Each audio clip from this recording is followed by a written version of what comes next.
Well, welcome back to Red Hot Talk. It has been almost 2 months since we last streamed, and many things happened. Let's put it that way. And but we are, you can see that we are very well and sound. So hopefully we're going to continue the live stream from this week onward, and hopefully there'll be no more holidays in between. So it's gonna interrupt our stream. Today is going to be really interesting because we have taken a little bit of a time off and observe a little bit what's going on around the camera world, because we not only have CP Plus in Japan just a couple of weeks ago, but we also had our own TPS, the photography show in London, which Rod and I both attended. So it's interesting to look around to see not only the public's reactions to some of the new products, but at the same time looking at trends of what's coming and what's developing at this moment in time in 2025 and perhaps beyond as well. So we're going to talk a lot about these stuff. But I think to lead the conversation, to have something that maybe perhaps some of you are quite interested in listening, perhaps, is the OM system. Right. The latest development, obviously, is the brand new OM3 mirrorless camera. It's a retro styling premium camera that's designed for, I would say, travel and also kind of like a outdoor documentary street photographer alike. There is certainly a step above the equally capable OM5, but definitely it's different between the two. We can talk a little bit about that. But before we continue the conversation, I would like to hear from you. What is your reaction about the OM3 release? Do you think OM system has done enough to kind of recoup some of the energy that's kind of lost over the last couple of years? I think it would be quite interesting to hear from you guys. But one thing we do see, both Rod and I agree, is that when we went to the photography show this year, the OM system stand is very busy, and it's consistently so for the entire 4 days. So what's your thought about the OM3, Rod? I think OM system is in a difficult position because the technology really wasn't there to push it on in great leaps and bounds. But I think it's a very interesting camera. I mean, my reaction to it's probably rather odd. I look at it and think, isn't that a wide camera? I'm sure I must be able to think of some deeper insight than that. But I've picked up and tried it. I've had a chat with OM System. I think they're going to be able to send me one just to try out for a few days. To put on my site. So I am looking forward to trying it.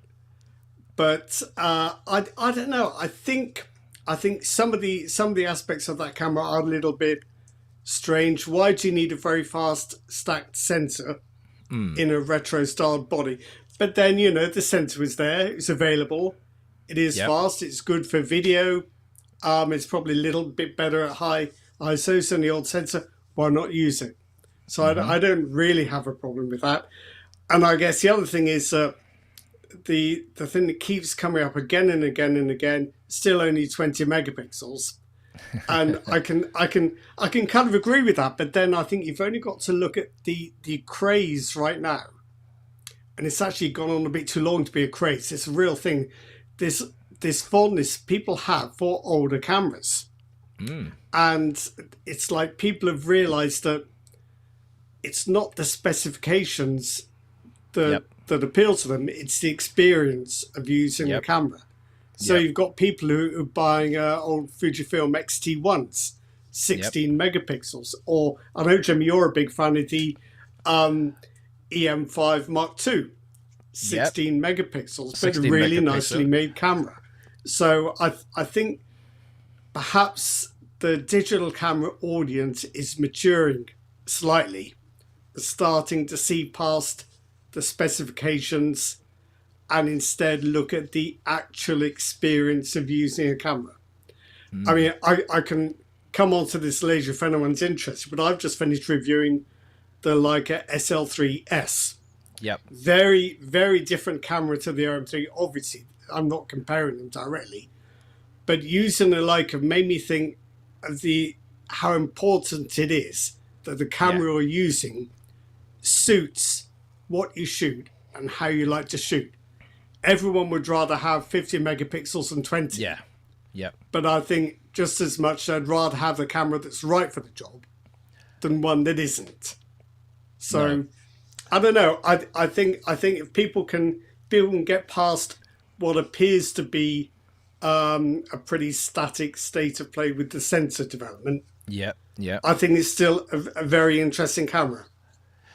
It is. I mean, I certainly. I mean, if you ask me for my own experience, having used the camera for literally since December, and I would say that it really suits my kind of usage. In particular, when I go for traveling, which I've done a few trips with the OM3 already. I didn't take my the OM1 Mark II. Which I usually would be my travel camera because it's rugged, it's weather sealed.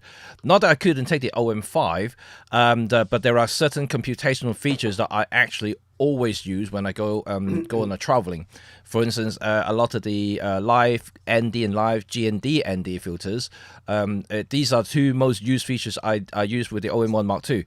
That didn't available in any other OM system camera until the OM3 arrived. So I did use those features, and I do think, in particular, the form factor, even though it may look very similarly sized to the OM Mark II if you just look directly, but it's quite a bit slimmer because there's no grip. So it's very easy for me to slot into a very small pocket in the camera bag. So the camera bag size actually essentially quite a bit smaller as well.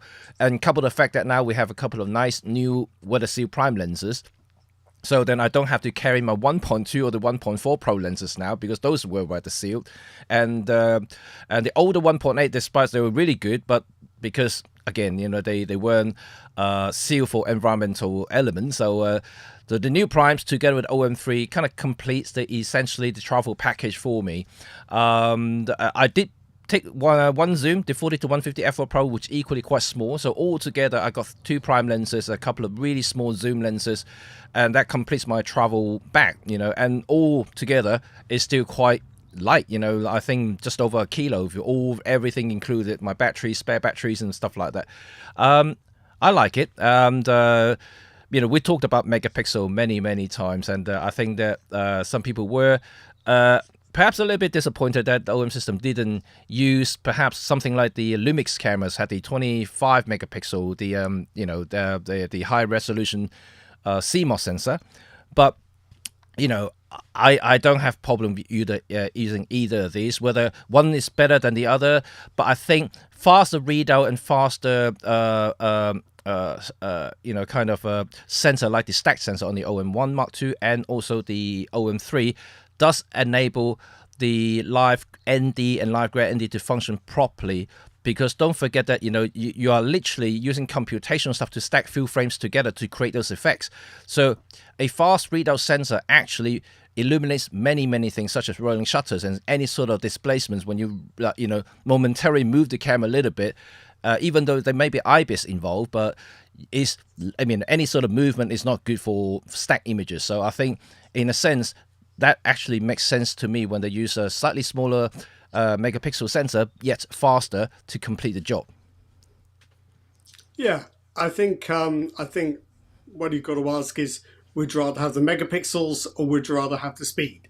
Yeah. And I think let's face it, the 25 megapixel sensor in the Panasonic cameras, 5 megapixels in terms of horizontal or vertical dimensions of images is very small difference. I mean, it's a nicer number. We all want more megapixels, but it's not a big leap. And I think perhaps if System is to be taken seriously as a maker of vlogging or content creator cameras, the video did need to be a bit better. Yeah. Which it does seem to be. But I think on top of that as well, I wonder if we've reached a state where we're constantly expecting innovation when we don't necessarily need it. It seems to me sometimes the cameras are already as good as we want them to be, and often better than we want them to be. So do we really need, and is it really healthy to have this constant technological churn?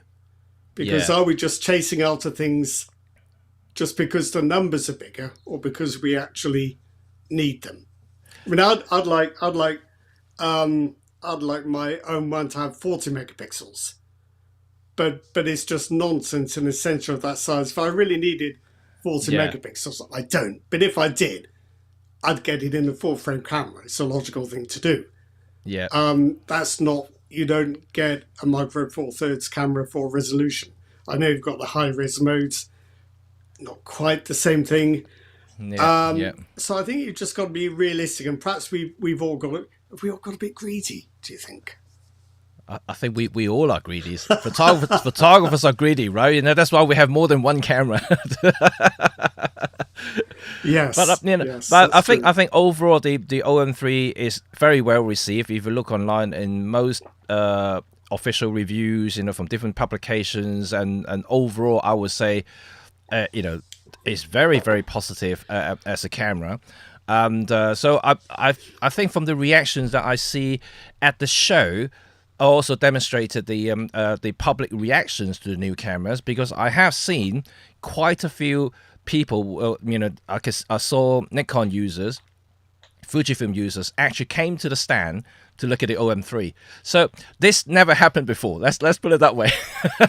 Most of the people who visited the OM system or Olympus stands before were usually existing users, and but this year is the first year I actually see photographer who are using other brands, because you know, you can tell because they're holding it, you know, around their neck and shoulder, so you can see they're using other cameras, but they are coming in checking out the OM3 camera. So that tells me something, whether OM3 is that camera that kind of like the original EM5 that kind of had that buzz, you know, around it, you know, that retro styling, the look of it to captivate people.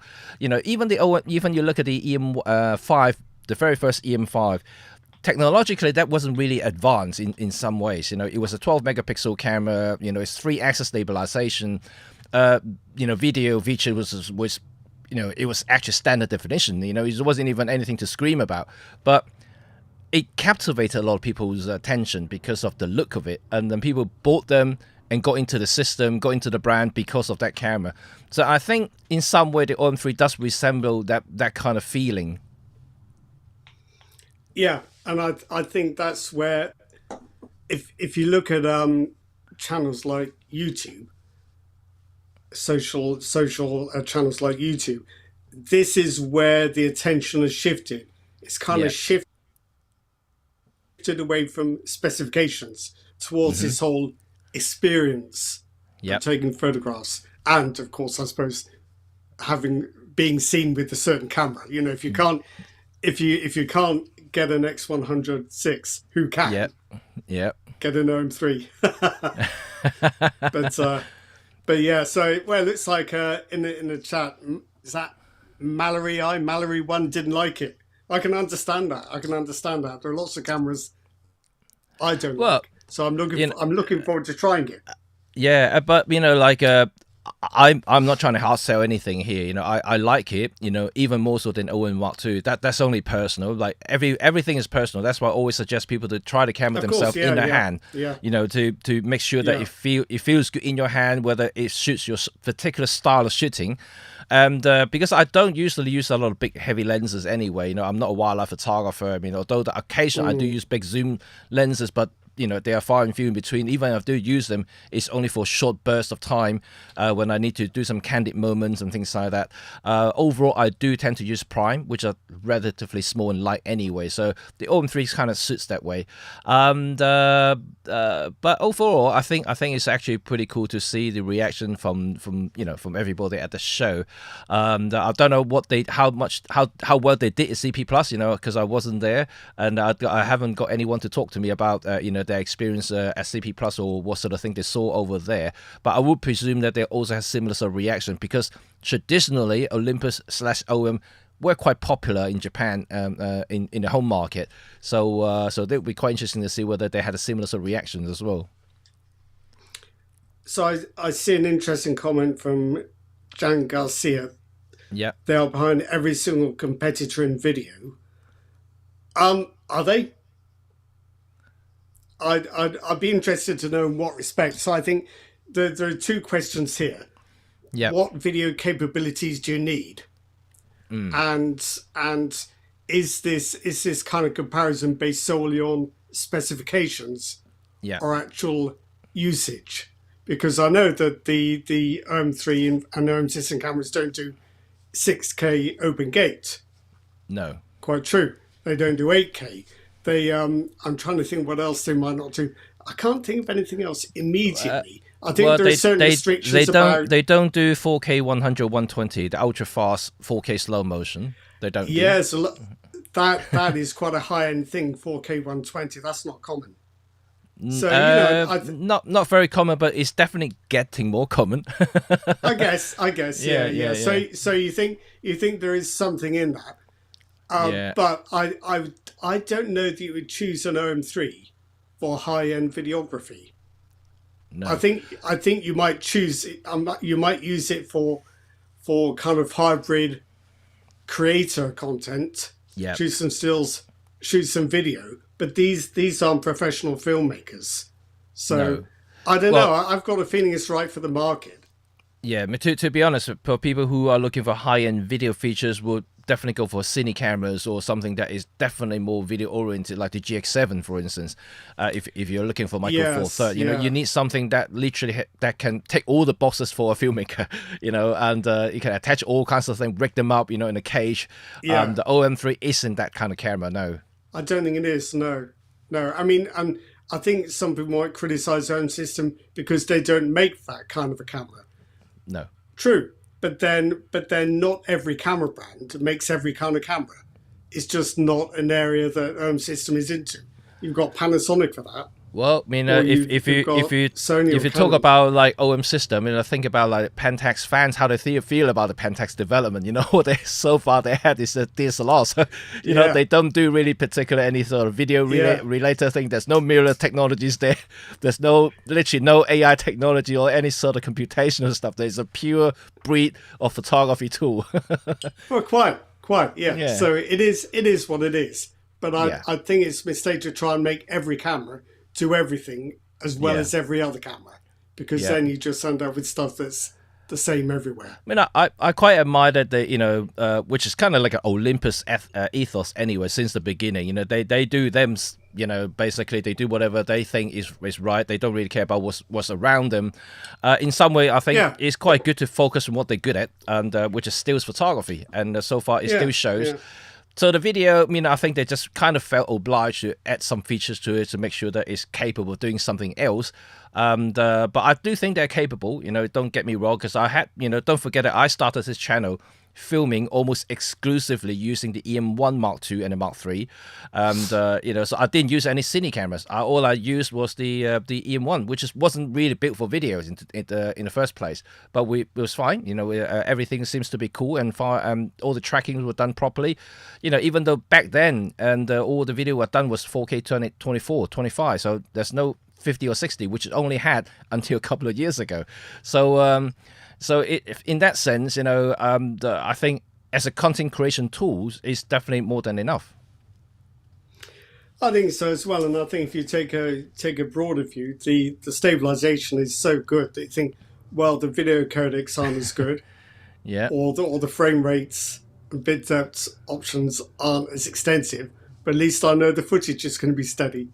You can't have everything. You can't have everything. Unfortunately. Well, yeah. I mean, I know. I mean, like we like to study a lot of stuff, and to be quite honest, if you start looking at a lot of the Cine camera and the setting and different codec choices you have in a menu, you'll be overwhelmed. You'll simply get lost in a way, and exactly what I should choose or for what you get confused.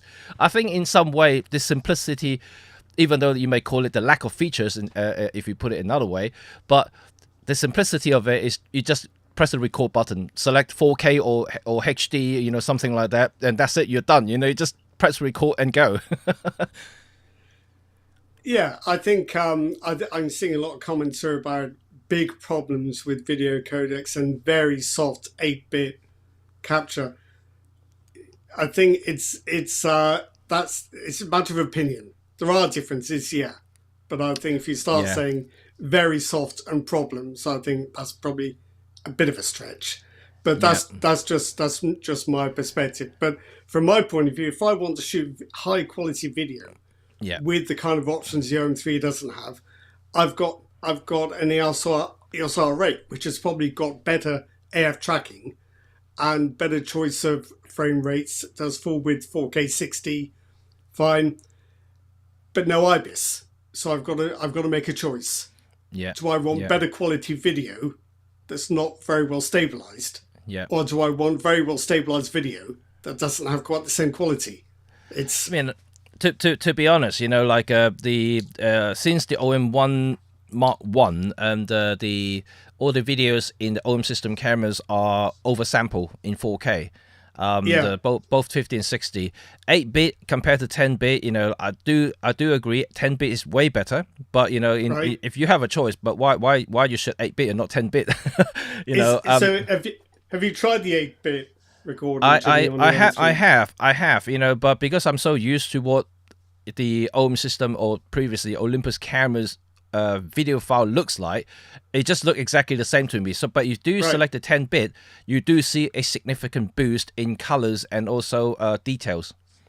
But would you say the 8-bit video is unusable or bad? No, it's totally No, usable. I no, mean, no. I Yeah, make commercial yeah, project with the yeah, older Olympus camera, which is shot in 8-bit, and yeah. so they were totally fine. You do have to watch out for the highlight, that I have to say, and but Oh, you know, well, dynamic range. yeah, Yeah, yeah, yeah, it's a little bit crushed in the transition. The tonality is not as smooth as I would like, but that's 8-bit for you. If you really want yeah, something yeah, slightly yeah. better, you either should raw or Apple ProRes, and that will give you even better results if you're really hoping for the best. But yeah, I mean, I think the choice is now in the camera. If you think 8-bit is not good enough, then do 10-bit. Yeah, yeah. But you've got to grade it then, haven't you? Because you've got to shoot log, haven't you? Or I have th- or no, HLG. no, you can shoot. You can shoot with color profiles. I think in 10-bit. Oh, okay. All Yeah, right. yeah. Okay. You can use it, but then those are burnt in, so you have to be careful what sort of thing you want to do with it. And Yeah. yeah, I mean, I just tend to shoot with lock. I don't even shoot HLG, just lock. But do you think it's appropriate to criticize a camera like the OM3 for not being good at video? No, I don't think so. I mean, there are literally every camera now has video features, and you can equally say, 60-70% of the cameras out there, video features aren't better than OM3. In Yeah. some cases they're Yeah. worse. You're looking at really just a small proportion of the cameras really give you that flexibility and the functionality to call it a video camera. And so Yeah. you have to really gauge what type of camera it is. And OM3 clearly isn't a video camera. It's just a camera, a stills camera with video That can features. shoot video. Yeah. Yes. Yeah. So perhaps we're expecting too much. I think so. I mean, I got ZFC, which is a terrible video camera. Got no IBIS. Is it? Yeah, and Oh, yeah, yeah, there it's is that, 8-bit yeah. color, and 4K is crop. If you think about all of that, just why even bother having video features in there? And but at the same time, it isn't a camera for video. It's a No. retro styling stills camera for people who have a little bit of fun. They've got physical control. It's a very low price cameras, and just reflects that. But then if you look at a camera like the Lumix S52 or S52X, Yep. which everyone loves and thinks are marvelous, correct me if I'm wrong, but 4K 60 is cropped. Yes, it is crop. Yes. So this is a camera which is supposed to be one of the most amazing modern hybrid cameras for video. Yep. There's a significant flaw for people who want to shoot 4K 60. I've got nothing against the S52 at all. I think it's a very good camera, but I just feel sometimes we're criticizing cameras because they're not perfect at everything. Yeah. They can't be. They can't be. Yeah, we can talk all days about and criticize this camera and that camera, because we said it already. There isn't a perfect camera for every single No. scenarios or every photographer for that matter. So we just choose what we think is right for whatever task we are at hand. I have several cameras. Like I use the OM3 now for literally every travel that I do. I have my full frame cameras and Nikon ZF to do other things that I wanted to do. Similar. I have the GX7 now. If I want to do like really full-blown commercial shoots, I will use a GX7. I have several cameras that tailor for different kind of jobs. I can't use one camera these days just to do everything. I mean, I don't think it works. No, it doesn't exist. But I do like the Micro Four Thirds platform. That's why I have the GX7, I have the OM Mark II, I have the OM3 now. And I mean, I obviously still have some of the older vintage cameras in the Micro Four Thirds platform, because I have a lot of lenses that I can use. Not only have the all the anamorphic lenses, but also Cine lenses for the Micro Four Thirds platform. So I have quite a bit of tools in my arsenal, so I can use them. At the same time, I could take a couple of GX7s out there and keep the OM3 on the side as a spare camera, just in case something goes wrong. I mean, unless I still got something that I can use the lenses, so that is quite good as well. I mean, I think you can't go wrong with Micro Four Thirds, in my opinion, because the vast selection of lenses out there at the moment, together with choice of cameras and different functionalities, really kind of completes everything that I need. But at the same time, I also use APS-C, from Fujifilm, and full frame and from Nikon. So your original question, did OM system do enough? Yes. I get the feeling we've got two possible answers. Did they do enough to make a camera that was as good at everything as all of its rivals? Or did they do enough in making a retro camera to appeal to the mass users who like that style? Yeah. So if the question is, did they do enough to create a desirable retro camera that can be used in today's world for all types of content creation, I think they did. Because a large part of that is evoking a particular style. Yes. And I think they did that very successfully. I think so. And a lot of the time, we talk a little bit about emotion, when we saw something, and something that makes you want to pick it up and go out and shoot. And we talked about X100. It had that kind of X factors in it. You just pick it up, just because it looks cool. You just want to take it out. It's got retro styling on it. It's got a capable sensor. It's got a capable lens, and you just want to do something about it. And I think want to take out and shoot with it. Yeah, I think the OM5, the OM3 had that X factors in him, and I personally think so. Not everyone will agree with me, but personally, I did, and I think that every time I see the camera, I just want to grab it and go out and do something. Well, it's also a retro camera that's weather sealed. Yeah. Oh yes. Which helps. So it is a proper outdoor camera. And Angelo Playful One has made a very good point here. I think the OM3 is made to target another audience than wildlife and birding. I find is positive. Absolutely. For sure. Yes. For sure. Yes. Definitely. And we've been talking for a few years now, right? I think that it's kind of narrow. It's very narrow in terms of what they were marketing. That their products is purely, on the tele lenses users. Where they want to reach. So that particular, basically either macros or wildlife. But now they are opening another genre of photography, or revisiting some part of the genre they were pretty known for, which is street and travel.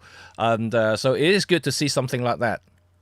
I think as well, OM System has been through some pretty tough times with restructuring, and it's emerged. It's had to emerge as a leaner, smaller company. Yeah.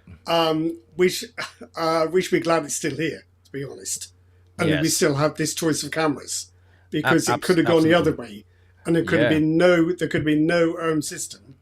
Panasonic might have given up on Lumix G, and then we'd have lost a whole sector of the camera market. So, we should be grateful for small mercies, perhaps.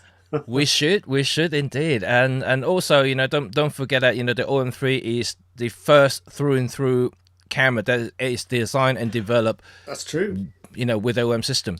Previously OM1 was a carried over from the Olympus time. That's why you see the OM1 Mark 1 still have the Olympus name marked on top of it. So it's quite exciting actually to see a new product coming from, let's say, a new company, to that sense.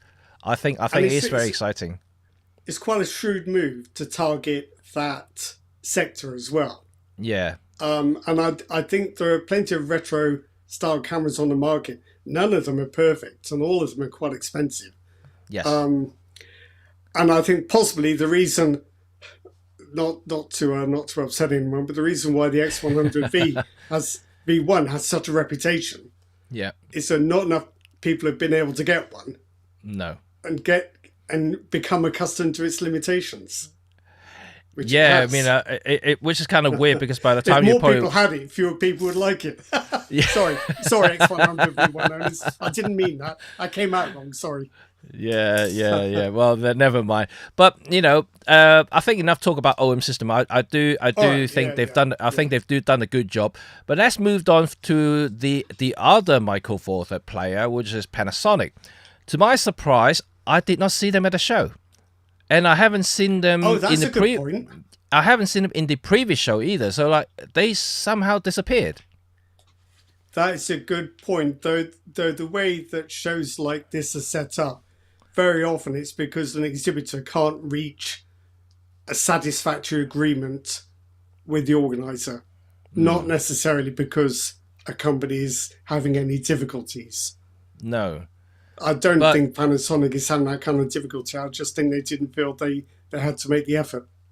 Possibly not. And but funny enough, Lumix wasn't there, but the even smaller company like Pentax and Ricoh are there. Yes. Well, and they have a huge stand. they've hit upon a niche a bit like System has, but with Pentax, it's like, to hell with you, this is how we make cameras, and we're going to carry on doing it. Yeah. And I think that strangely has attracted a lot of people. Yeah, I mean, but it's a bit like the Leica approach, isn't it? Yes. It doesn't matter what you want. This is how we make cameras. You have to live up to our cameras. Our cameras don't have to suit you. No, well, to be quite honest, the Pentax were only showcasing literally the new film camera, the 17, the half frame camera. Yeah. And the then half frame camera. Oh, the half frame camera. Sorry. and a couple of DSLRs, the monochrome and the K1 Mark 2 or 3 or something like that. And then I'm glad that's still around. That's yeah, the best well, camera. But the thing is, they had a huge stand, and all they had like 3-4 cameras. And the GR, and they did have the GR. Yes. Don't talk about repackaging existing technology without mentioning the GR. They might have another limited edition coming out. possibly, or with a different filter. Or different screen they're gonna put it back. A screensaver, whatever they call it, an opening screen. The thing is, you can criticize Pentax, Ricoh with the lack of development with the GR, but it's such a sound little camera. Yeah. What development do you want? Yeah. Does it have to develop? Is it already achieved what it needs to do to be a decent product? I think so. It's quite interesting. I just one touch base on the latest comment. I think someone new to OM. I think yes. I've heard OM doesn't develop the tech, and I don't know what tech you're specifically referring to. Because they do develop their own, all the computations that are in house. That was developed in the Olympus time. So yes, they do develop the tech, but I'm pretty sure there are some techs that are possibly have to be licensed, and like any other camera company, certain techs are developed by someone else and they just license them. And like Bluetooth technologies, the Wi-Fi technology, these won't be developed by them or any other camera companies out there. They all have to license from these people. Yeah, this is trouble with the internet, isn't it? So this, I heard doesn't develop the tech; they just repack same tech in new bodies. Is this true? Actually, it's not true. No. The pace of development might not be very fast, but that is not true. But then, for every brand, there are lots of people who don't like the brand and will criticize the brand more strongly than it deserves. Should we just say that? So the pace of development at OM System isn't quick. No. But there's nothing cynical about OM System's approach. They're just doing what they can with the resources and the technologies they have. Yeah, no, absolutely. Like you said, their priorities now is make sure that the company is profitable, and once they become profitable, keeps going, then they can expand. And these doesn't come overnight. And even with the transition happening only about two and a bit years ago, it's still a very short time from a camera development's point of view. So hoping, I'm quite positive about the whole thing so far. So, you never know. Just watch this space. Apparently, it also have big plans about a new camera coming out. Also a couple of other lenses that was already kind of being leaked through the latest lens roadmap in 2025. So there's another lens going to come. I don't know when, and maybe later this year, and the new camera possibly won't come until for the following year, which is 2026. But time will tell, and I'm pretty sure that if the OM3 is proven to be successful, which looks likely, and we shall see what's happening. You never know. Might be another pen coming. That's what people say. I still got the old one. I'm fine. So that's another point to make about a lack of technological advances. Yeah, I'm using cameras that vary in age from being almost new to being 10 or 12 years old. Cameras that old can be perfectly good depending on the use you intend to put them to. Yeah. My Nikon D610, how old is that? 12 years old, 11 years old. In terms of the still images it produces, it's pretty much the same as my Canon EOS R8, which is 2 years old. Yeah. It depends what you want to use the camera for. On the subject of macro, there is a new system, 90mm macro. That's quite big and expensive, but very good, I believe. The one I would recommend to anyone starting out is the 60 f2.8. It's quite an old lens, but it's not very dear, but it is very good.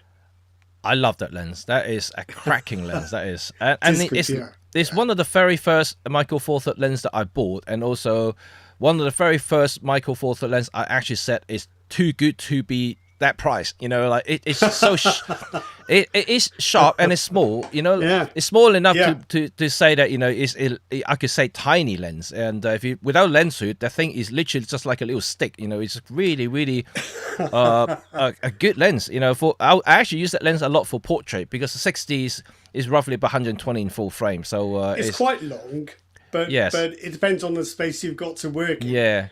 But what I like about it is it's quite light. So that if you're on a tripod and you're racking a very heavy macro lens forward and back, there's a lot of tilt force on the lens as you're doing it.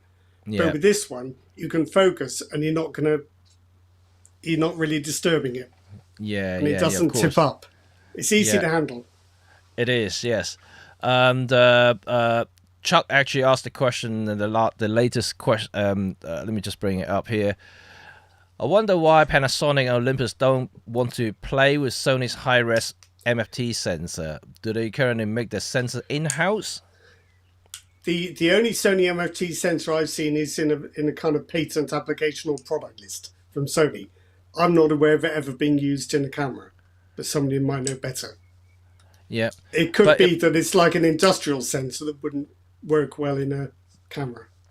Yeah, and also don't forget that any sort of high resolution sensor will equate to bigger file and will take longer to process all those artificial stuff or the AI stuff that we just mentioned. If you look at the processing time for any sort of live ND, live ND filters, that sort of effects, slow motion effects, usually even with OM1 Mark II or the latest OM3, once you use those features, and each frame would take roughly about a second to a second and a half to process. And before that, if you're looking at the EM1 Mark III, you are looking at least 2 to 3 seconds to process a 20 megapixel file. So let's say you're doubling up to 40. It means that it could potentially be quite slow every time you use those features. It might take 5 seconds, 10 seconds before you can shoot again. So it does have an impact, and I think that they have chosen it just to basically have a good compromise into the performance versus usability. Sometimes they know the customer who love to use all the AI stuff and also computational features, and those people who use those features, and suddenly if it takes about 5-6 times longer to process each file when they're in the field, they may not like it. So unless there's a very powerful processor in the pipeline, which is coming along the way, it needs to be 4 to 5 times more powerful, yet having the power efficiency to still maintain that sort of battery life for you to shoot all day, then, I don't think it's a feasible time to use a much bigger high-resolution sensor. No, does anyone remember all the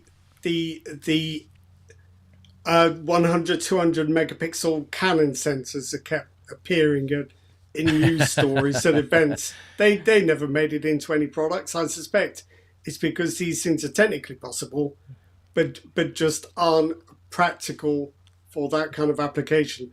Possibly because of processing time, possibly because of slow readout, possibly because it makes problems worse like diffraction. Video would become impossible. There are all sorts of reasons why that kind of resolution, as you pointed out, Jimmy, is just not practical in a day-to-day product. No. But honestly, if you want 100 megapixels, get a Fujifilm GFX. Just GFX or Hasselblad. yeah. Or Hasselblad. But you will see how slow they are. Like those kind of cameras can only shoot burst in so many frames per second, and until the buffer fills up, and you have to wait until the buffer clears up, then shoot again. So they do come with penalties. So you do have to draw the line. Which type of performance you're expecting from a camera. I think so as well, and I think how much resolution you can expect from a particular format. It is finite, also because the smaller the format, the greater the optical magnification required from the lens, which has its own limits. But having seen a whole bunch of different cameras with different resolutions, I don't think the 40 megapixel sensor in Fujifilm's APS-C cameras is I think is borderline too much for the lenses on the platform. I would not want 40 megapixels in Micro Four Thirds. With my X-T5, I was getting diffraction softening at f8, which bothered me a lot. I know. I just think you've got to be careful what you wish for. If you do want resolution, I would say get it in a sensor size that supports those resolutions properly. With the compatible lenses as well, like. Well, because if you've got a medium format camera with a 100 megapixel sensor, much larger image circle, much larger lenses, the optical enlargement of the image created by the lens is so much less. If you try and get that kind of resolution in a much smaller area, it's like enlarging a tiny negative. It's not just the sensor resolution that's a factor. It's what the resolving power of lenses is finite, even in a perfect optical system.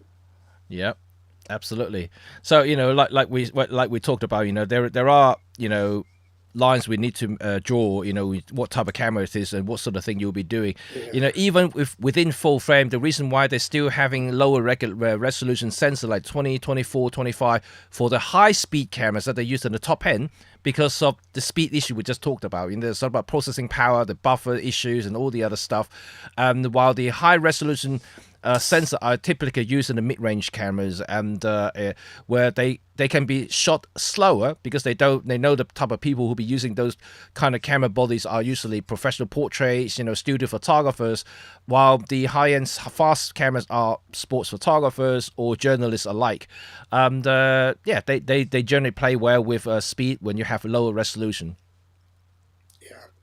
Yeah, I think you just have to choose. You can't have a system being good at everything. If you choose Micro Four Thirds because of its stabilization and its size, you can't have everything else as well. Just as if you choose full frame cameras, say 60 megapixel Sony or Leica, you can't expect the stabilization to be as good, and they're going to weigh a whole lot more. They're not going to be as good at the type of photography that an MFT camera is, in the same way that an MFT camera won't match a full frame camera for full frame style photography. You can't have everything. Yeah, no, you can't. So that's interesting. But let's go back to a little bit now and to look at other things that we saw at the show. I think another big star of the show would be Sigma's brand new BF. Did you speak to Sigma at the show? I didn't speak to Sigma. Well, only briefly, but I had a look at the camera. Right. Right. Do you know what BF stands for? I always thought it stood for boyfriend.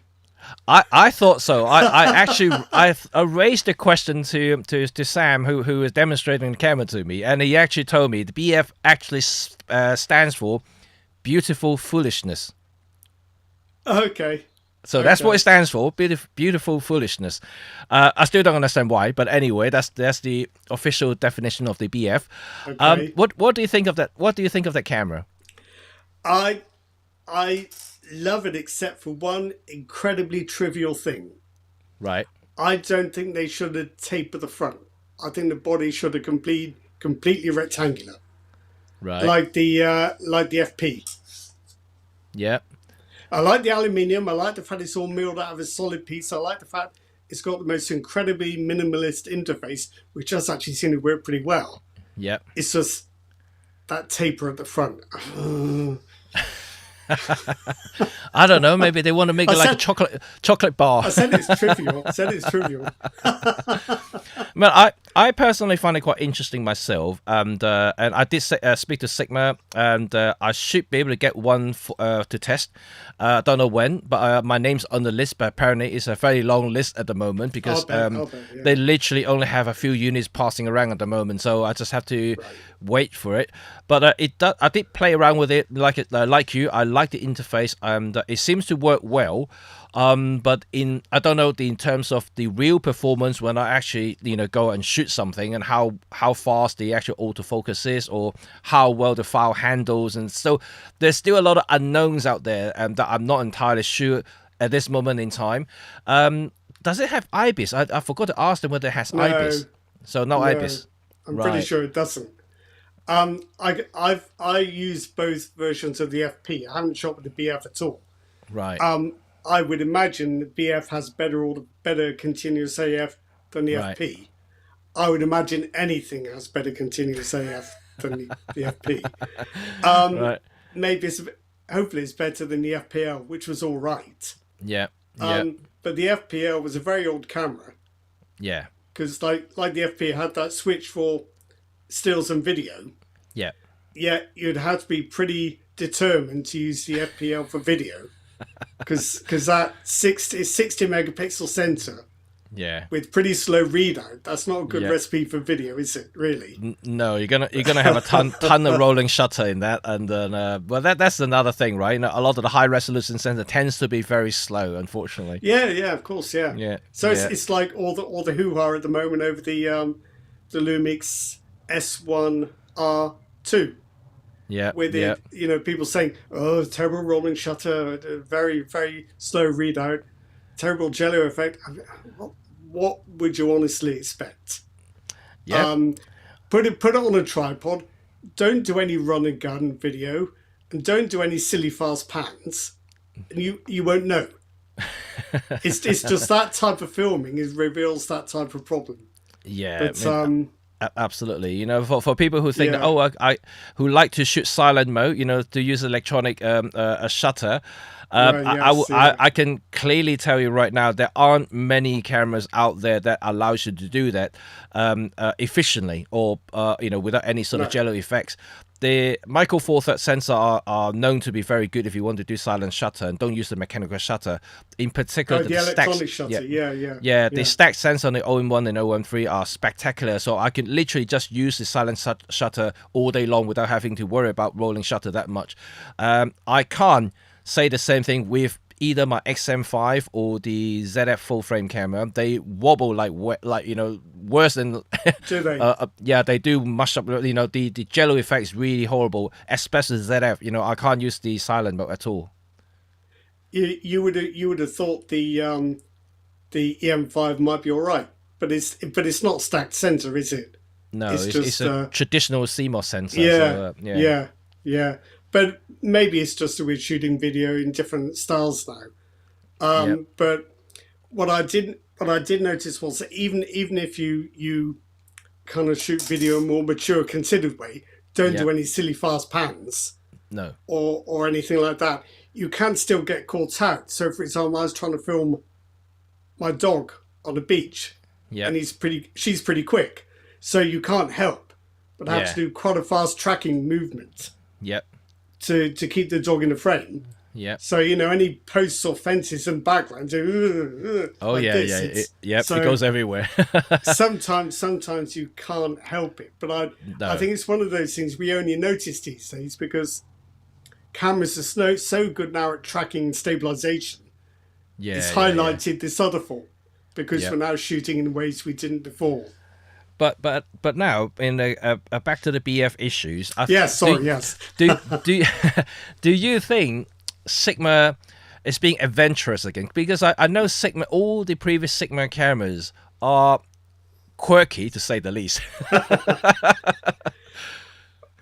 Well, it gets attention, doesn't it? It keeps the Yeah. brand. It keeps the brand in the public eye. Do you remember the Quattros? Yeah. Oh, the weird kind of like a boomerang shaped looking camera. They actually handled all right. There was was it the DP ones, the DP compacts? Yeah.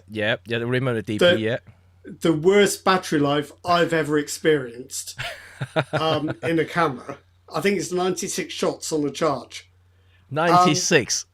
Yeah, I know, but it was a unique design, and I think this is what Sigma is good at. They're never going to make a fortune selling them, but they keep reminding people that they are a brand that's actually thinking properly about camera design into the future and not just in the past. Sigma is a very interesting company because they have come a long way since the 80s and the 90s where when their lenses are at best okay, and but the last few years they really changed the game, and a lot of the lenses now, especially the art series, and they are really sharp and spectacular lenses. The contemporary lenses are quite good. The more compact contemporary lenses for the prime lenses for Sony and L-mount, they have aperture rings and have some really nice glass in them, and they're not too expensive. They're very good. No. I think Sigma's become a premium lens brand. I think they are, and because of that, I mean, I think that they kind of, like you said, in a way, they to get attentions by releasing these sort of quirky cameras every so often, and it's just to remind people, like not only the brand and also how brave they are when it comes to exploring and also adventuring the in terms of design of the products. Yeah, and all the criticism they've had in the past for the foveon sensor, which bless it does have some limitations. Yep. There are lots of people who love to hate the foveon sensor, but I wonder how many of those people actually shot with a foveon camera and saw what the image detail looked like, because it's pretty remarkable. Not many megapixels, but every pixel was a proper pixel, not interpolated and demosaicked from a Bayer sensor. So I think nobody gave Sigma quite enough credit for foveon. No, I think that's gone now. In some way, I think partly blame with the social media, Well, people didn't judge it by what it was good at, only by what it is bad at. Yeah, from a scientific or technical point of view. Like now, yeah. Yeah, this is how camera reviews have become. Find a fault, complain about it. Don't find a positive and praise it. Yeah. Alas. We should praise everything. Well, I think the world would be a better pace. Praise where praise is due, I think you have to be realistic. Absolutely. So I think Sigma's BF certainly interesting, but like I said, I should be able to get hold of one at some point, and I'll let you know all about it once I play with it, shot something with it, process the photo and see the files. Then I will let you know what exactly it's like about the BF.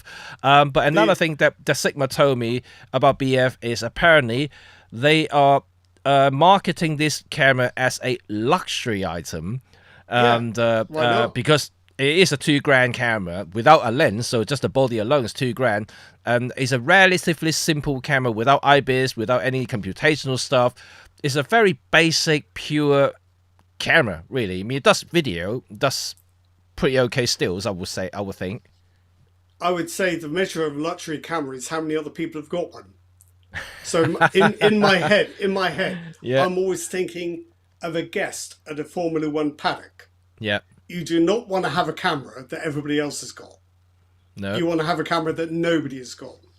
So the BF might be quite good for that. The BF might be that one, you know, but it does remind me of the old Leica TL. You know, remember those? That is also a milled camera body from a solid piece of aluminium. You know, it does remind me of that camera. I love that camera to look at, but I didn't like using it. Yeah, it just didn't quite gel for me. But yeah. So you're going to get black or silver then, Jimmy? For the BF? I don't know whatever they have, you know, like they're not giving it to me, so like so it's a loaner, so I'm not entirely sure what they.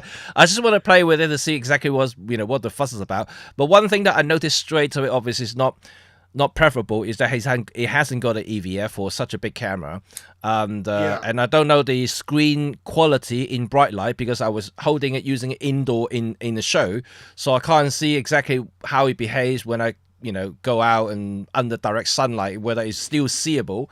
You know, if you can't see the screen, then you can't really do much about it. And it's not a tiltable screen either. That's the thing. The Leica SL3S I had today has just been picked up today. The rear screen on that, when you're indoors, it's a lovely screen. Go outside, you can't really see it. So I think, where's the menu option to turn it up to maximum brightness? Still not enough. That is an issue. Luckily, you've got an EVF, so you just have to use the EVF. Not great for video. But then if you've got a camera with no EVF and the screen isn't bright enough, you're in trouble. I know. I mean, like, even my XM5, my tiny Fujifilm XM5 hasn't got EVF, but at least the screen is tiltable, so you can kind of do away with some of the sun reflection. You can still kind of angle it in a way that can make sense, or at least see the screen. Yep. I'll be right back. Just give me a moment. I think somebody's at the door. No problem. But the BF screen is fixed, and so that means, first of all, composition-wise, and it's going to be a bit difficult if you want to shoot waist level, or if you want to go down really low angle on the floor, you wouldn't be able to do it because you can't see the screen unless you lie on the ground, just the old style photographer like I used to do with my DSLR. So I have to lie on the ground to see anything low at that kind of ground level shots that I want to do. So yeah, it may not be a very practical cameras, but like I said, once I get hold of it, and I'll be able to tell you exactly what's how it behaves and how good it is or how bad it is. So we shall see what the BF is like when it's in my hand. But also curious about the here's a little doggy back. Yeah, it's the dog banging on the door.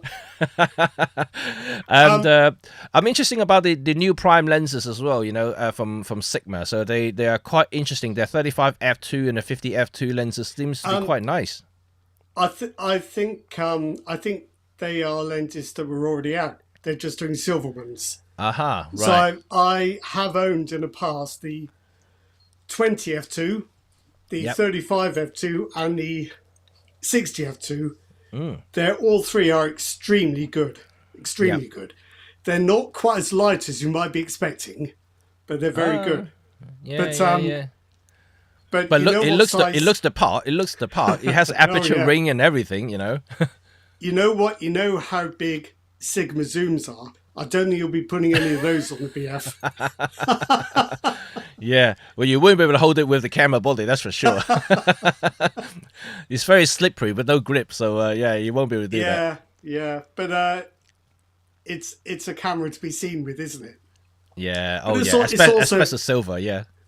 It's also a hipster camera, because my kids always tell me I'm a hipster, which I thought was good. But it turns out it just means I'm contrary. So I like to use stuff that other people don't. It just appeals to me. So I'd be a BF user. You would be a BF user, right? When I get hold of it, I can take it over to you so you can play with it too. But speaking of lens maker, because Sigma obviously is a lens maker, and let's move the attention back to the lenses a little bit, because we kind of spoke about all the all the camera makers now, the OM, Canon, all the other people. We didn't quite talk about Fuji, but Fuji hasn't got anything new apart from the XM5 in the last few months, and the stand was also busy, but not as busy that I've seen before. So the lenses, right? You and I are both Laowa kind of fans, and we love the ultra wide lenses, and in particular the Micro Four Thirds 6mm.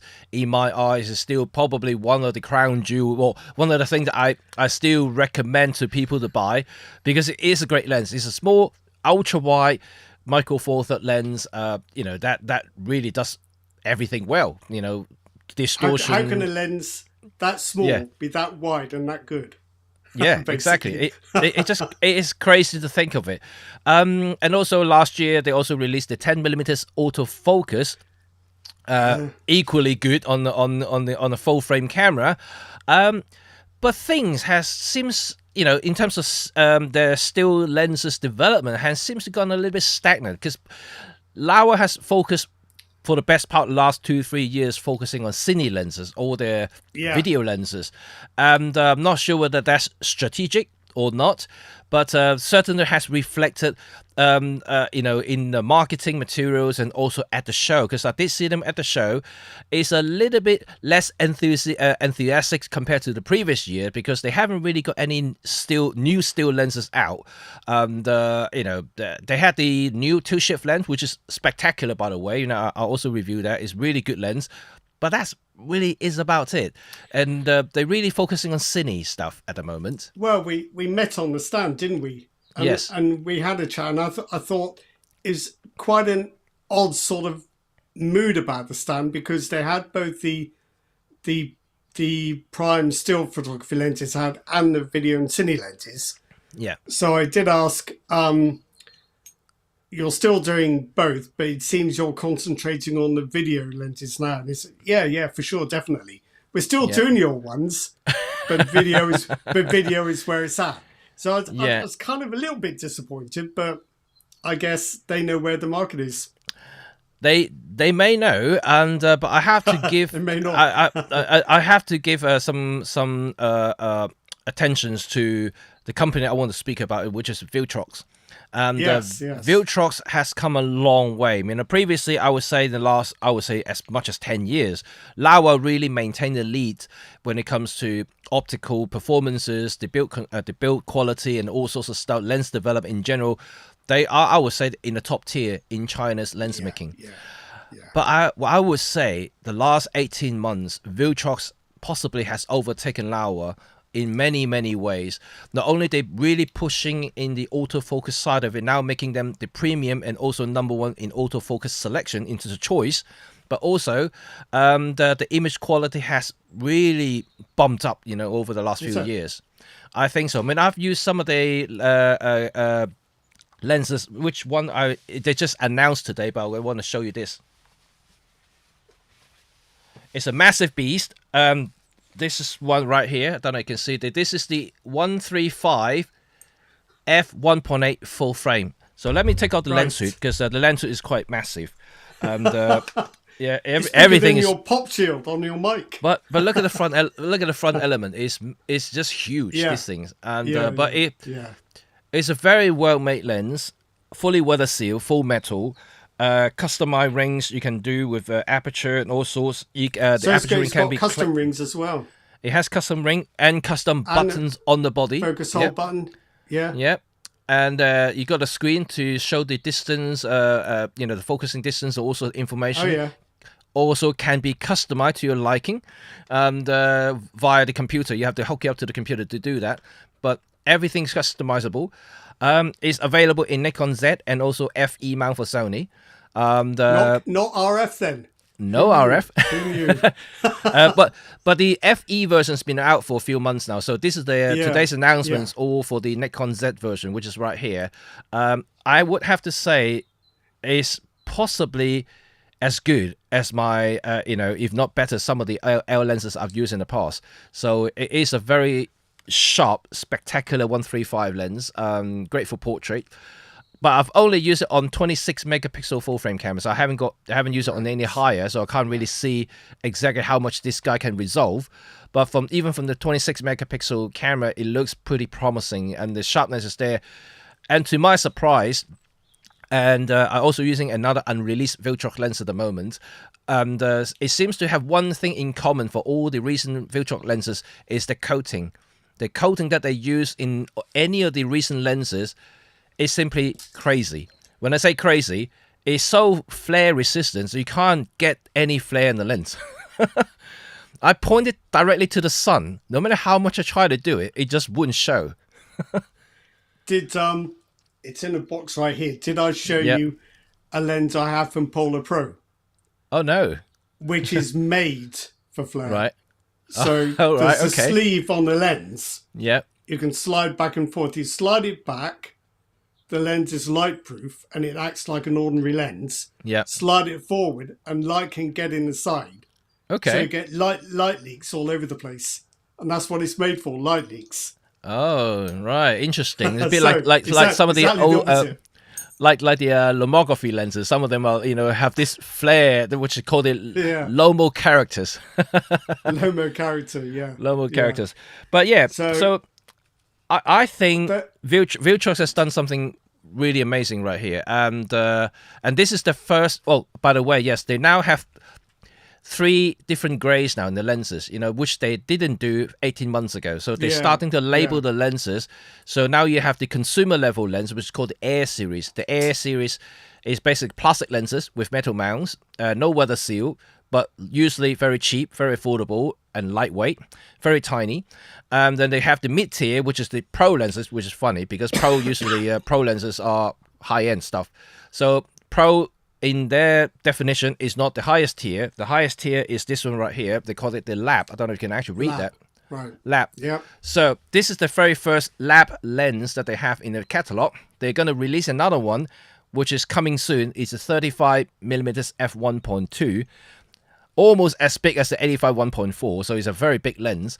But now, having used the 135, I would have high hope and high expectation with the 135 f1.2 as well. So if it turns out to be as good as this one here and as cheap as this one, but this one is probably $900, so actually very, very good price for what it is. And then It's a lot cheaper than any Sony GM equivalent as well. But absolutely, is the autofocus fast? Because it must have to Yes. shift a lot of glass. I can feel the glass moving inside. Plus it's broken. And it's weird. I think it employs some sort of floating elements, and you may have heard about that Yeah, design before. yeah. So I think it got a little bit of floating elements in there, so you can actually feel it moving a little bit. I hate that. I hate that. I've used a number of lenses which don't park the focus group when they're switched off, and they just clonk. Yeah, it when does. you It move does them, and clonk I don't around, like it. almost like something is loose inside. I wouldn't like that. I wouldn't like that at all. Oh, But it's making me it nervous works. now. But back to your question, it is pretty fast. I wouldn't say it's really, really fast. Just like any of the really big aperture portrait lenses, like 85 1.4, 1.2, they tend to be quite slow in terms of focusing, and it is a lot of glass to move, and it's not a lightweight lens, and all the glass elements are as big as the front, so they are really big lenses, so they are quite heavy as well. So it's good enough for walking speed, I would say. Anything faster may struggle a little bit. So far, I've only tested on some of my models walking back and forth towards me, and it seems to track fine. And so far, I haven't got any missed shots.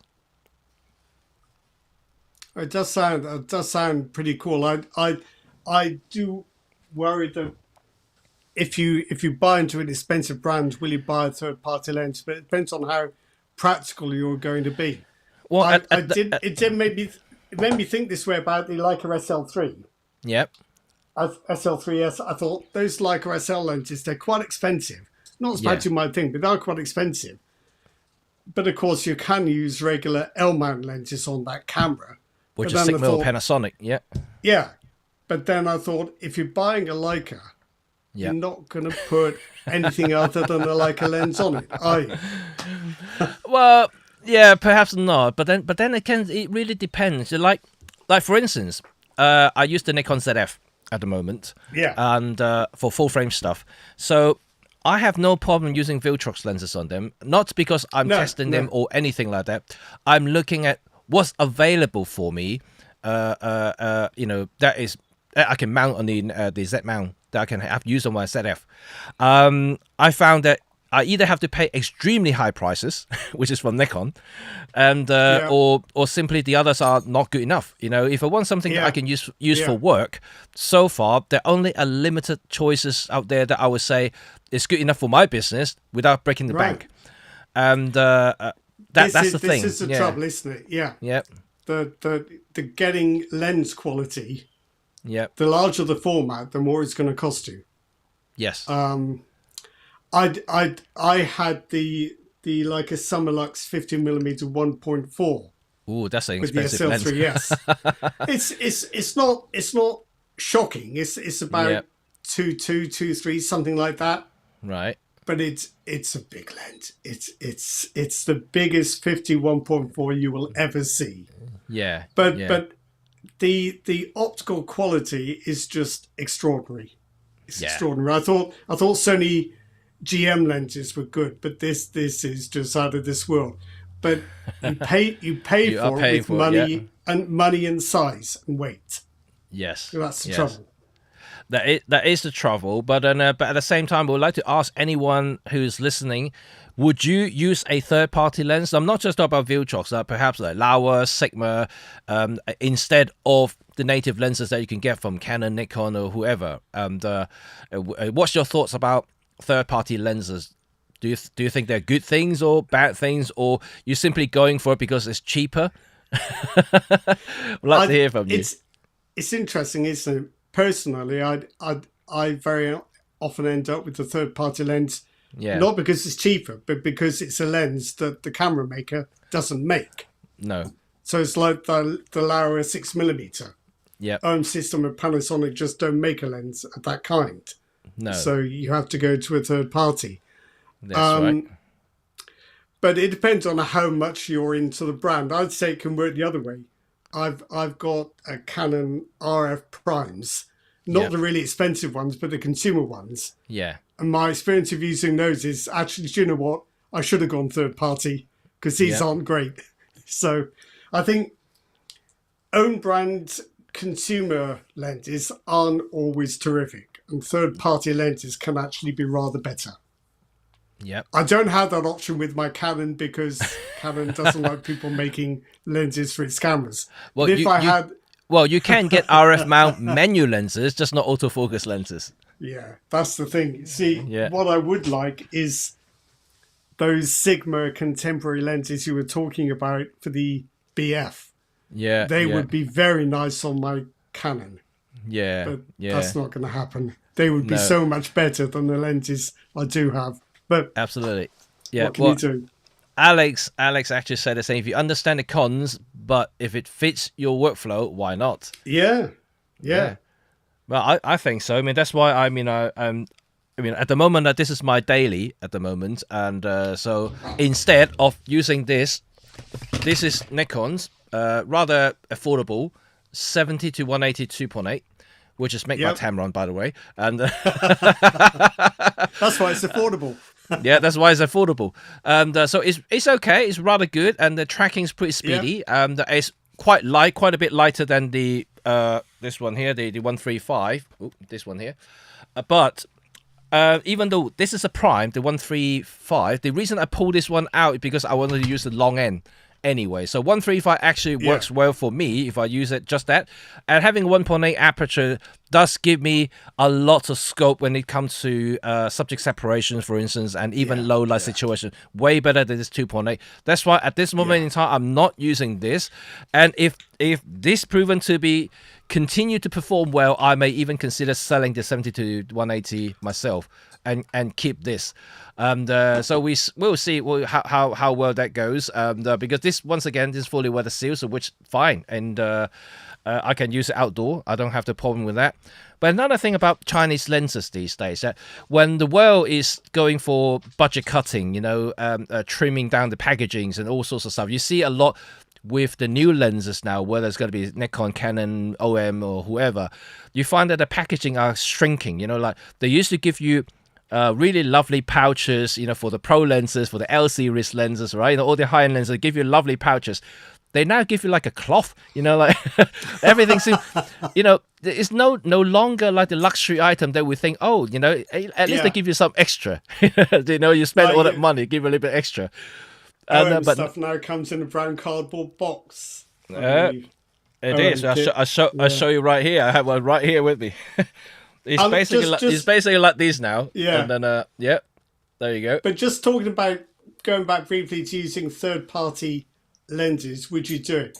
In my time with the Fujifilm X-T5, I swapped out my Fujinon lenses for 2 Sigma lenses because the Sigma lenses were smaller, faster, and better. Which is disappointing, really, but they were. And not only that though, I just want to show this lens hood from the 135 here. This is the lens hood that supplies with it.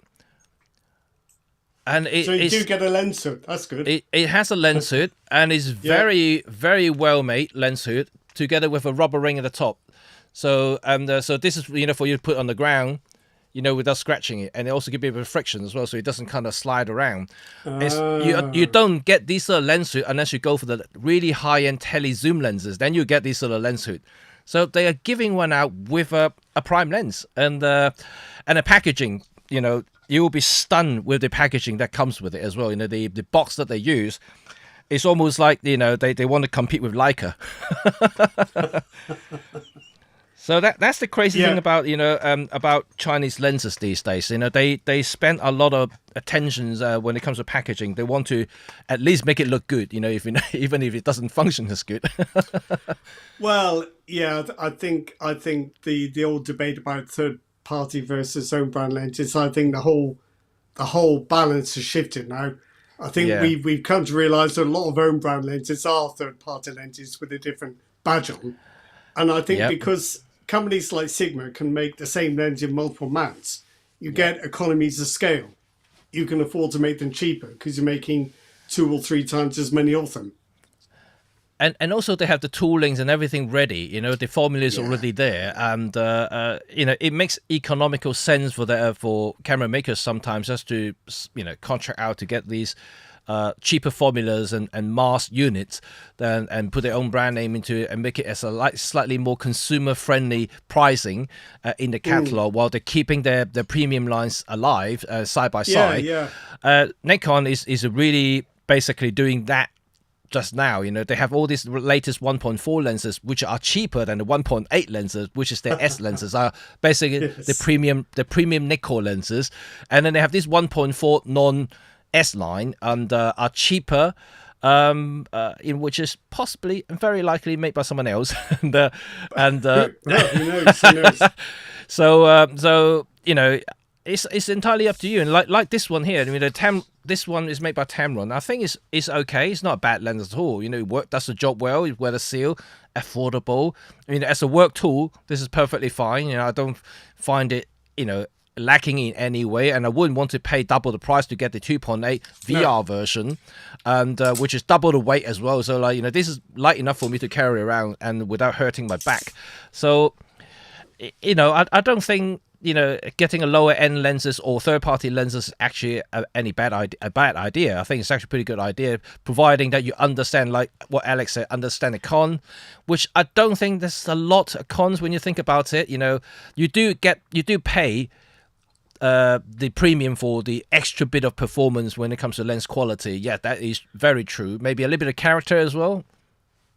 I think so, but you've got to weigh up more than just image quality, because it's all very well having higher quality, but if it's in a product that's become too heavy or too big to be usable or compromises the usability, you haven't actually gone forward, you've gone backward. You've got something that's worse for the job you intended, not better. So that's my debate with these Sigma lenses, that I wanted to stay on brand with Fujinon lenses, but the Sigma ones were actually better at doing what I wanted the lenses to do.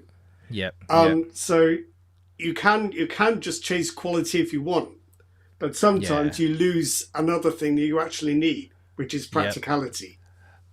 Absolutely, and some of the high-end fast lenses now from Canon and Sony, and they are just humongous. They're monster lenses.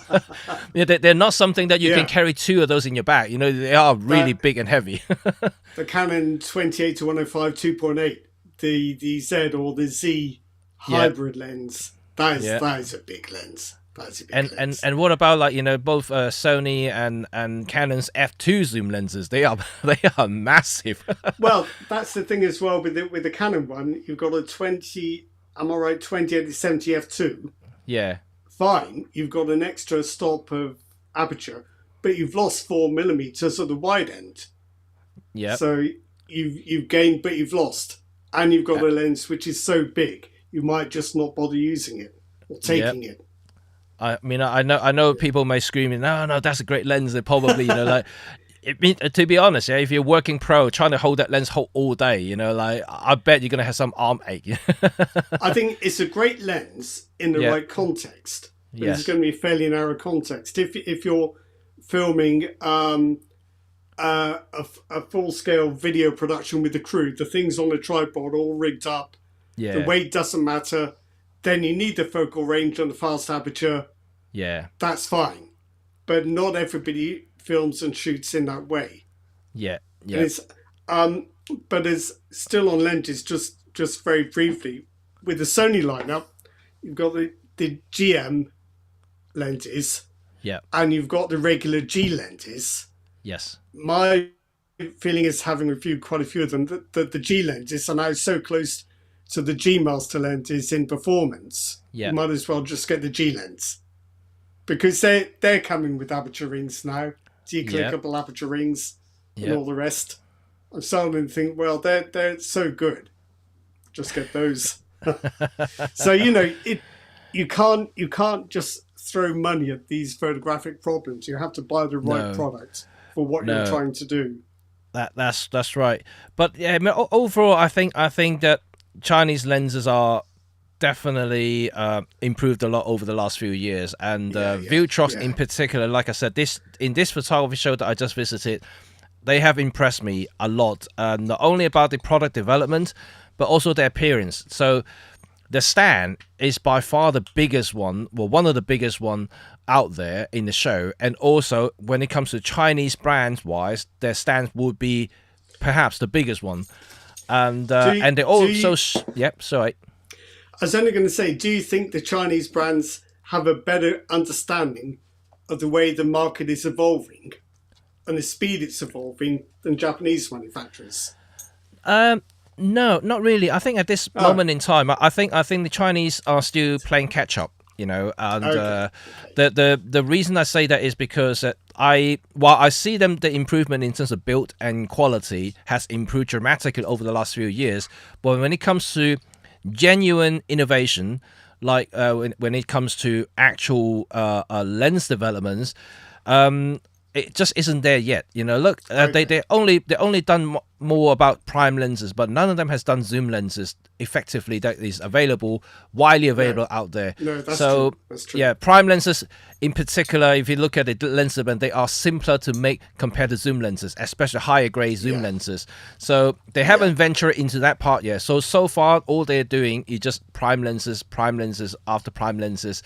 They might be fast, but at the same time, they are basically equivalent, if not a copy of the G Master lenses or some of the Canon lenses when it comes to the focal length and aperture size and some of the features and even design, like the Viltrox lens I just showed you is very Sony-like, the body design. Yes, So when it comes to that, I think they are still kind of find their own language in their own design and signature. But I mean, I wouldn't discount them. Like Sigma had been through that themselves, many years ago. But Viltrox is moving at double speed at the moment, so you never know. In 2 to 3 years, they might actually be, if not the biggest, and but as big as Sigma, in a few years' time. So they already showcased a really gigantic £100,000 worth of the Cine lens on the stand. I don't know if you saw that. The really big white Cine lens. That's the white right, Cine, that's right. yeah, the white Cine lens, 40 to 1 I can't remember exactly the focal length, 40 to something. But it's a massive lens. So they are showcasing something that nobody else has. In from the Chinese lens making. Laowa didn't have any of those stuff. Cine didn't have any of those stuff. Yongnuo didn't have any of those stuff. They were all there, but they're all relatively simple when it comes to the range. Yeah. And Viltrox is by far the most comprehensive, and quite rightly so. Very impressive stand, I have to say. Sounds like we can expect some Viltrox reviews on your channel, Jimmy. Yes. Soon. Yes, I have some, but I have been reviewing the lenses for quite a while now. The last few lenses that I was quite impressed, including this one right here. This is the ultra wide. You will like this sort of thing. This is the 16mm f2.8, and this Sony's just made one as well, I think, but I think it costs rather more than that. Yeah, you see, like this is the this is the 1.8, not sure. This is what they used to name the lenses, like DP, DF, something like that. So they didn't have the Air, the Pro, or the Lab tags on it. So these are the older labeling. So I think when it comes to spec, I would say this is probably a Pro lens, so it's not the Lab lens yet. So they might rebadge it and release it at some point just to make sure everything looks consistent. Or they simply just make a Mark II version of it. I'm not entirely sure. But yeah, Viltrox seems to be very impressive. I'm quite happy to see the development overall. But I would like to see Laowa do a little bit more, because at the moment, I think they only have one. I'll be honest, I think they've chosen a different direction. And I'm also a bit disappointed that that 10mm full frame lens, that's amazing. Yeah. But it's the only one with that finish. If they had more lenses with that grey two-tone finish, it might make more sense. But it just seems a bit of an outlier. Yeah. Needs a few more lenses looking like that. It's a nice lens. It's a really nice lens. Yeah. Don't. I want one. Don't. Put it away. I don't want to see it. But, there are other Chinese lens makers out there that one of them is very small company. It's called, you might have heard of them. It's called, I don't even know how to pronounce it. I'll call them Typoc lenses. THYPOCH. Yes, I know the one, yeah. So they only do manual lenses, but they are known for their Leica M-mount lenses because it looks like it. And also, it performs very well for a manual lens when it comes to optical performance. Certainly way better than some of the other options that I've tested before, from TT Artisan, 7 Artisan, but they also cost doubling the prices. So they're not cheap lenses. And but they do have the build quality and also optical quality that comes with it. But the company is very small, so I'm hoping to get a couple of lenses in to test. And I have spoken to them, so it looks like that I may be able to get one lens to have a go first and see what's going on and what whether they're really that good or not. So far, the hype seems to be quite good about those lenses. Yeah. Well, it's just a shame that Laowa is heading more towards cinema, but it is interesting seeing more lens choice. I particularly like some of the smaller primes, because that was been one of the disappointments of the mirrorless revolution. The lenses got bigger and not smaller. We are where we are. I know. I mean, this is again one of the reasons why I still like Micro Four Thirds, and because they can't get too big, because it's just physics, unless you're going for some crazy aperture size, then you just have to make the front a lot bigger than it is. And also very pleased about OM's new 1.8 line lens, the 17 and the 24 1.8. Because you like weatherproofing, don't you? I like weatherproofing, but also they are still the same size as before, which is good. It hasn't gone bigger or fatter. It's just the same size. Yeah, they're a bit more consistent in appearance too. Yes, absolutely. They just haven't done a silver version, which I prefer silver version, but they won't have a black one. Well, yes, you got to make sure you get the right color, otherwise it's not the same. But overall, I think so far the show seems to be fairly positive. I think just to wrap it up about the show, so what's your feeling about the very first photography show in London? What do you think about the overall? I went on a Monday, which is traditionally the pro day. So I didn't get a sense of how many people were there on the other days. I had the feeling the audience figures will be similar, Right. but I think the audience age was perhaps a little younger, which I think is what they're aiming for. But for me, it's a lot less convenient than going to the NEC, because the NEC for me is less than 2 hours up the motorway from my house. Yeah. Whereas taking a train to Excel, and you've got to feel sorry for me now. It's like 3.5 hours and £127. Whew. Wow. I know, and that was cheap off-peak tickets. Oh my God! I think if you want to travel at peak times, it's something like £500,000. Wouldn't it be cheaper to get a flight to London Airport? Do you know I never thought of that? It might be actually cheaper. You know, like there'd be probably EasyJet or something flying for to City Airport. I didn't even think of it. That's such a good idea. I'll investigate that next time. Yeah, 2027 it is.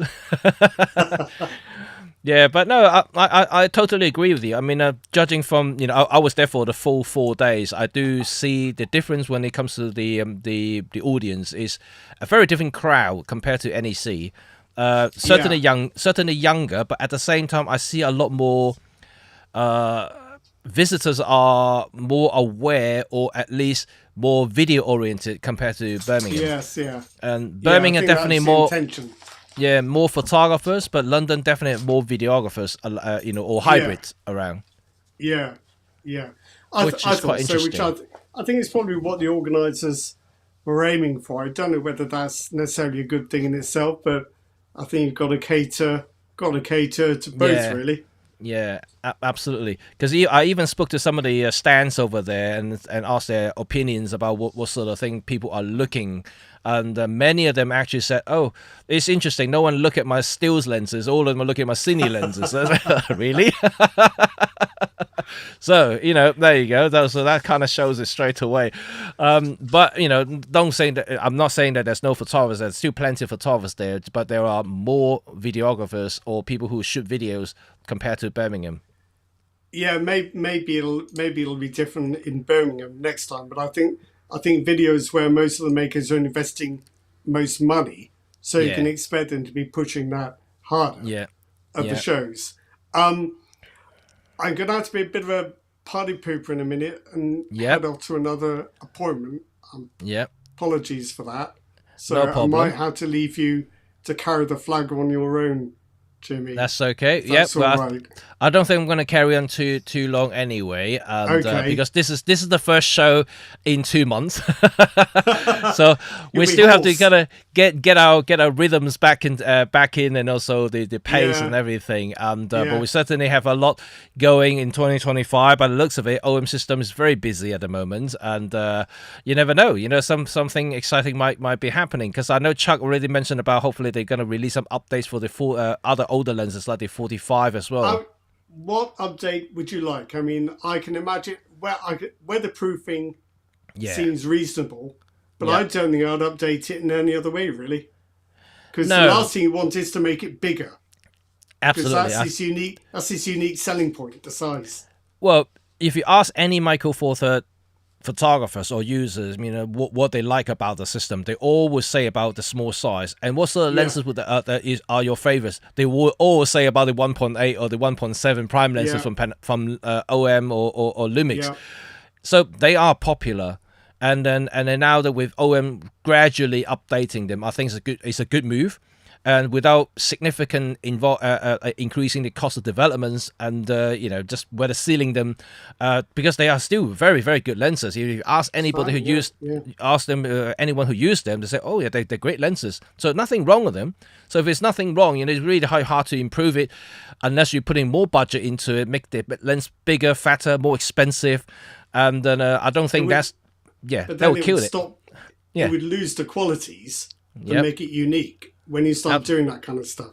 So I think they have done a very good move in terms of updating these lenses and just making them Yeah. better built. That's for sure, better built, but also weather sealed as well. So yeah, I would like to see them updating the 45 because that's another lens I would like to see whether Or the 12. or the 12, the would, 12 may want some updates.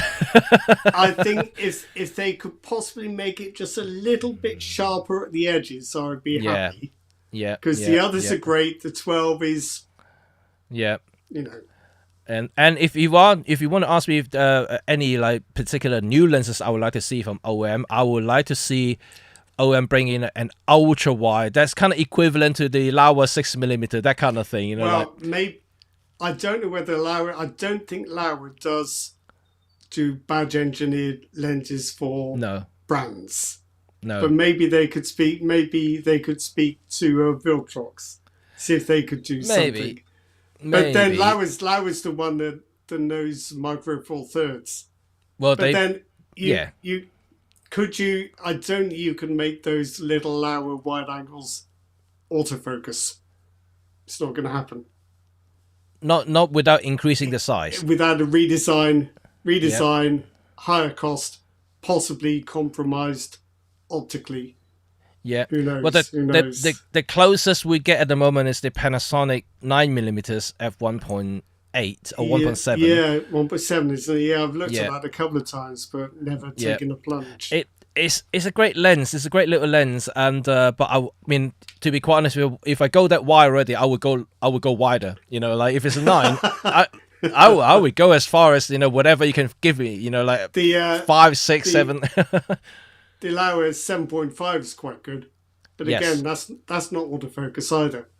You just had to. It's quite hard when all your other lenses are AF to remember when you swap to one that isn't. There's no great hardship about manual focus, but it's easy to forget. You've got to do it. No, absolutely. You know, but don't forget that, you know, OM system does have a 7mm, but the zoom lens is a big and heavy chunk of glass. You know, the 7-14 2.8. It is. It's a whopper. Yeah, I mean, I don't really use that lens anymore because it's just so heavy. I tend to use the f4 version, which is 8mm, the 8-25. 8-25. That's very useful. And and you can use filters. Which is a big thing. And a little bit lighter, not exactly much lighter, but certainly more usable. 8-25 is a better zoom range and allows me to get to 25, which is like a 50, like a standard lens. So it's good. It means that if you're doing travel, you're going 1 minute you're in a very tiny interior, very grand interior, you do an ultra wide. Next minute you're back in the street, you want to do detail shots somewhere across the road. You don't have to swap lenses. It's the same lens. Yeah. So that is a really, to me, it's actually probably a much more versatile lens than the 7-14, even though it's got a 2.8 aperture. But to be honest, you know, with the IBIS and stuff, you can shoot a little bit slower, you know, still maintain the ISO, you know, you can still do some shots with it. It's not really a big problem with it. So I'm good with that. But anyway, I think it's certainly a very interesting photography show that we had this year, and the new location, new people.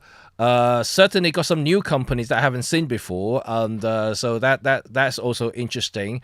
So you guys will have to stay tuned exactly what Rod and I are going to bring you in later, because Rod also got something new for review, and he's going to get his hands on the OM3 as well, and we can hear all about Rod's reaction to the OM3, exactly what it feels like from Rod's own mouth, not me, because I'm biased, so don't listen to me. And also, you know, look out for the BF. You know, as soon as I receive it, I'll let you know, and maybe show it even here, so you guys can see it live here a little bit before my review. And also hoping to see the Viltrox lenses as well. The 35 1.2 sounds promising. If it's really good and with a good price, you never know. You know, that could be the next golden child, because Sigma has the 35 1.2 as well. Don't forget, and it's selling for £1,300. So it's not as expensive as Sigma, Sony or Nikon, but it's not a cheap lens either. If Viltrox can do something similar yet undercut significantly, let's say £800, £900, you're saving yourself almost 25%. So I don't know. Well, on that note, Jimmy, I have to leave the proceedings, I'm afraid. Yep, no worry. We're gonna wrap up as well then. So Okay. so everybody, thank you for joining us, and we're gonna see you next time. We're gonna have another new topic. If anything you would like to say to us and ask us to talk about and discuss, please leave some comment down below after the show ends. So I'm and going to get a dog sitter as well, so I don't have to put up with this all the time. Oh well, we all enjoy it. Don't worry. Yeah, but he's eating my headphone cable. I can see that right now. Oh dear, oh dear. Just don't break it. Just don't break it. All right, guys. I'll speak to you all later. Yeah. See you next time. Bye. Cheers. Bye. When you see it, get down.